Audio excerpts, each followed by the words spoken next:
दोस्तों नमस्कार, TV one India में स्वागत है आपका। आप देख रहे हैं हमारा खास कार्यक्रम मुद्दे की बात। आइए सवालों के साथ इसकी शुरुआत करते हैं। क्या नवी मुंबई एयरपोर्ट से 2025 में पहली उड़ान हो सकेगी? क्या नवी मुंबई से दिल्ली और दुनिया भर की यात्रा का सपना इसी साल पूरा हो सकेगा? क्या अप्रैल में पहली उड़ान से पहले नवी मुंबई इंटरनेशनल एयरपोर्ट पर लोक नेता दीवा पाटिल का नाम फलक लग जाएगा? कोई भी इसका खुला जवाब देने को तैयार नहीं है। इसलिए सवाल उठाना लाजमी है कि आखिर वजह क्या है कि 3 साल बाद भी एनडीए सरकार एयरपोर्ट नामांतरण की घोषणा करने को तैयार नहीं दिख रही।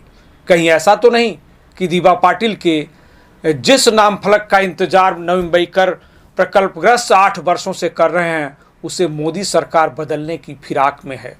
आज हम इन गंभीर सवालों का जवाब तलाशने का प्रयास करेंगे।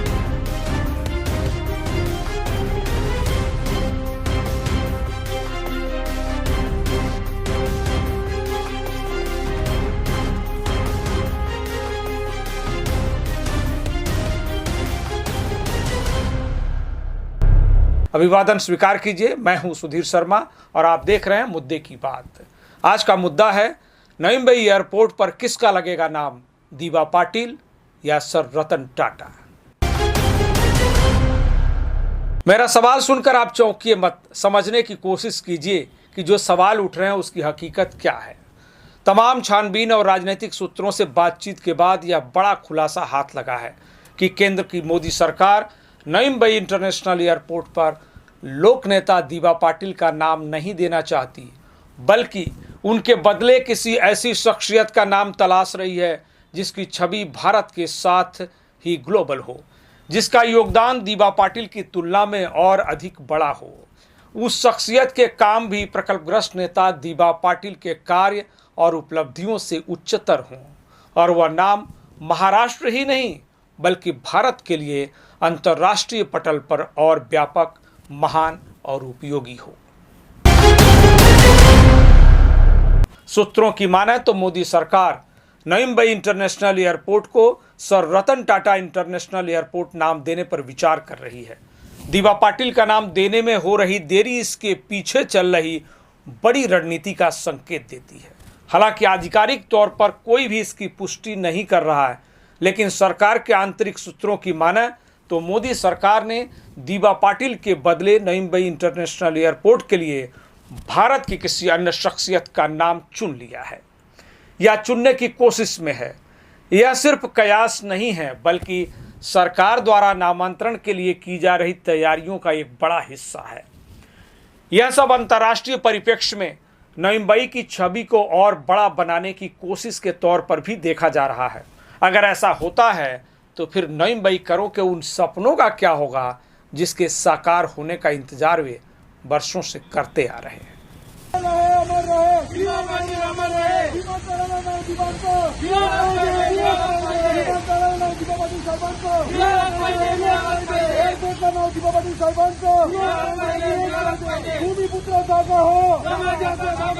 आइए इसे और विस्तार से समझ लेते हैं कि आखिर दीवा पाटिल की जगह रतन टाटा का नाम क्यों और कौन देना चाहता है। दुनिया जानती है कि टाटा समूह भारत की औद्योगिक और सामाजिक क्रांति का एक महान पहलू है।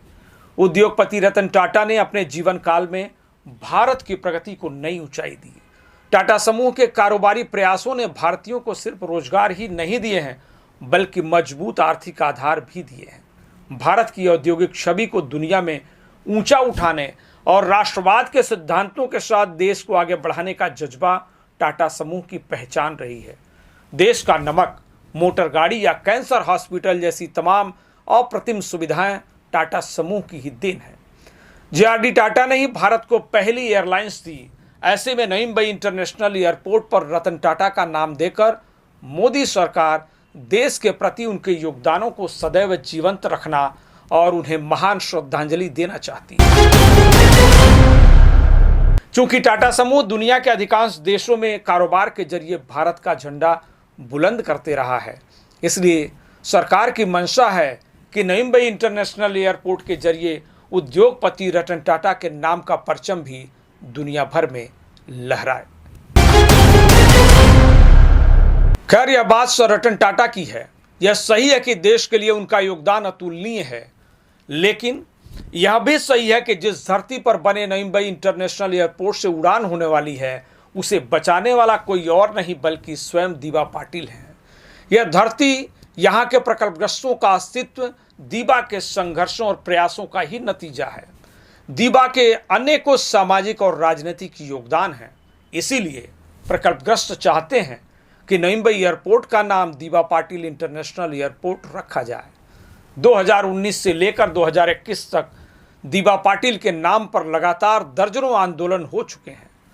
प्रकल्पग्रस्तों के इसी आंदोलन के चलते महाविकास आघाड़ी सरकार ने जाते जाते दीबा पाटिल के नाम पर नामांतरण प्रस्ताव को मंजूरी दी थी, जिसे बीजेपी महायुति सरकार ने आगे बढ़ाते हुए मुख्यमंत्री एकनाथ शिंदे के नेतृत्व में इसमें सुधार किया और यही प्रस्ताव केंद्र की मोदी सरकार को भेजा गया। 40 महीने हो चुके हैं, लेकिन मोदी सरकार की ओर से नईम भाई इंटरनेशनल एयरपोर्ट नामांतरण प्रस्ताव पर अभी तक कोई निर्णय या कोई घोषणा नहीं की गई है। लोकसभा और विधानसभा चुनाव के बीच प्रधानमंत्री नरेंद्र मोदी मुंबई में कई बार आए। खुद नईम भाई में उन्होंने एयरपोर्ट जोन में कई सभाएं की, लेकिन वहां भी किसी नेता या मंत्री या खुद प्रधानमंत्री ने भी एयरपोर्ट पर दीबा का नाम देने का ऐलान नहीं किया। लगातार देरी हो रही है, जो इस पर असमंजस पैदा कर रही है। इस पर सवाल उठाए जा रहे हैं कि जो भी हो, एयरपोर्ट पर दीबा का नाम दिया जाना चाहिए और इसमें कोई भी बदलाव नहीं होना चाहिए।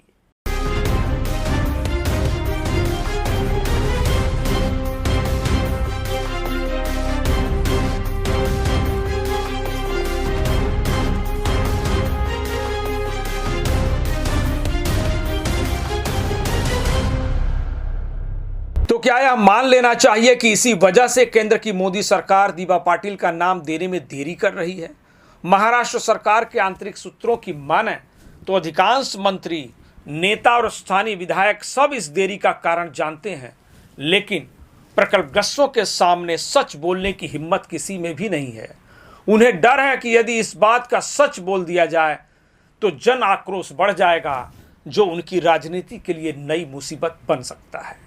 इसीलिए हर कोई इस जानकारी को छुपाने और उस पर लीपापोती करते हुए दिखाई दे रहा है। महाराष्ट्र के चीफ मिनिस्टर जब उद्धव साहब थे, उन्होंने प्रस्ताव पारित किया, मंजूरी किया और भेज दिया, तो नामकरण होने में कोई रुकावट नहीं होनी चाहिए, कि अभी गवर्नमेंट उनकी है। यहाँ पर देवेंद्र फडणवीस साहब चीफ मिनिस्टर है और उधर मोदी साहब है, तो बस दीबा पाटिल साहब का प्रस्ताव मंजूर है, वो डिक्लेयर होना चाहिए। ये जो देरी हो रही है, देरी होके उसके बाद में कुछ और निर्णय नहीं होना चाहिए। वासी में आयोजित लोकनेता दीबा पाटिल एयरपोर्ट नामांतरण समिति की बैठक को इसी परिप्रेक्ष्य में देखा जा रहा है। सूत्रों की माने तो समिति पदाधिकारियों, मंत्री और विधायक हर कोई प्रकल्पग्रस्तों की नब्ज को यहां टटोलने में जुटा रहा कि आखिर नईम भाई करों में नामांतरण को लेकर कैसा अंडर करंट चल रहा है। यह बैठक भले ही एकजुटता दिखाने और नामांतरण के लिए दबाव बनाने के तौर पर प्रचारित की जा रही है, लेकिन असल में इस बैठक का एजेंडा कुछ और ही था। एयरपोर्ट नामांतरण समिति के बैठक में सत्तारूढ़ सरकार के वन मंत्री गणेश नाइक एक तरफ यह कहते नजर आए कि एयरपोर्ट पर नामफलक तो दीबा पाटिल का ही लगेगा, वहीं दूसरी तरफ बीजेपी के विधायक मंदाताई मात्रे ने नामांतरण में हो रही देरी पर गंभीर सवाल उठाया और साफ तौर पर कहा कि प्रकल्पग्रस्त नामांतरण के लिए कमजोर पड़ रहे हैं। सवाल यह है कि सत्तारूढ़ सरकार के मंत्री और विधायक भी आखिर यह कॉन्फिडेंस से कहने को तैयार क्यों नहीं है कि नईम भाई इंटरनेशनल एयरपोर्ट पर हर हाल में दीबा का ही नाम दिया जाएगा। असल में यह बैठक प्रकल्पग्रस्तों की तीव्र भावना को टटोलने और दीबा का नाम नहीं देने पर पैदा होने वाले संभावित आक्रोश का पता लगाने के लिए सिर्फ एक कवायद थी। इसकी सच्चाई छुपाई गई। बड़े नेता और पदाधिकारी हर कोई प्रकल्पग्रस्तों से इस बात को छुपा रहा है, दिखावे के लिए दावा कर रहा है कि महाराष्ट्र सरकार ने जो प्रस्ताव केंद्र सरकार को भेजे हैं उसे हर हाल में स्वीकार किया ही जाएगा। एयरपोर्ट पर दीबा पाटिल का ही नाम जरूर मिलेगा, लेकिन कब मिलेगा इसका जवाब किसी के पास भी नहीं है। दीबा पाटलांचं नाव या विमानतळाला असावं म्हणून मोर्चे, आंदोलन, मीटिंग झाल्या, पण कुठेतरी मला असं वाटतं, माझं व्यक्तिगत मत, की आम्ही कुठेतरी कमी पडतोय.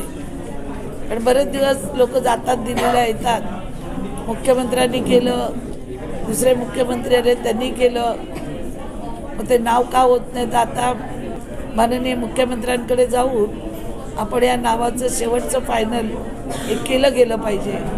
सवाल यह है कि क्या नामांतरण समिति की बैठक बीजेपी महायुति के लिए वोट बटोरने की नई रणनीति तो नहीं है, ताकि अक्टूबर में होने वाले संभावित मनपा चुनावों में उसे भुनाया जा सके? जो भी हो, यह धोखा लगता है.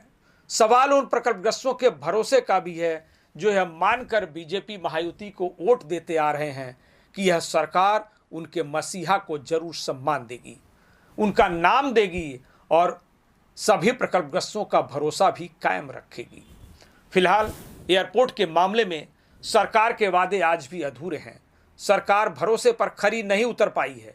हम उम्मीद करते हैं कि जब एयरपोर्ट पर पहली उड़ान उतरेगी तब दीबा पाटिल नई मुंबई इंटरनेशनल एयरपोर्ट पर स्वागत का ही उद्घोष गूंजेगा. यदि इसके बदले सर रतन टाटा का नामकरण होगा तो जाहिर है कि यह प्रकल्पग्रस्तों की भावनाओं के खिलाफ होगा जो उन्हें मंजूर नहीं है. मुद्दे की बात में बस इतना ही. विदा लेने से पहले आपसे एक खास अपील. TV1 इंडिया एक नॉन पॉलिटिकल न्यूज चैनल है. आपका सहयोग और समर्थन हमारी ताकत है. हम निष्पक्ष पत्रकारिता के जरिए आप सभी जनता की आवाज़ को बुलंद करने के प्रयास में हैं. आप चैनल को सब्सक्राइब करके और हमें थैंक्स भेजकर हमारा हौसला बढ़ा सकते हैं. नमस्कार.